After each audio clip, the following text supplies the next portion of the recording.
వర్షాలతో ధాన్యం వరద పాలు కావడంతో కన్నీటి పాలయ్యారు పెద్దపల్లి జిల్లా రైతులు.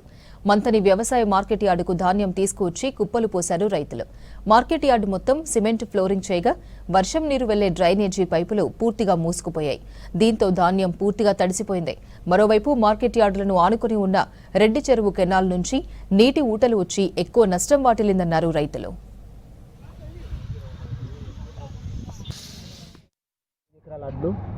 మంత్రి మార్కెట్లో అయితే మీరు పోసుకున్నాం.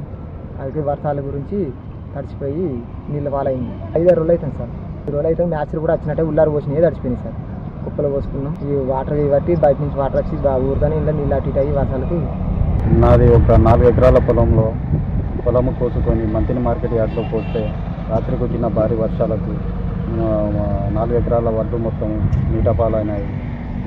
దీన్ని వెంటనే స్పందించి మంత్రి మార్కెట్ యార్డు అధికారులు కానీ దాని పై అధికారులు కానీ స్పందించి మాకు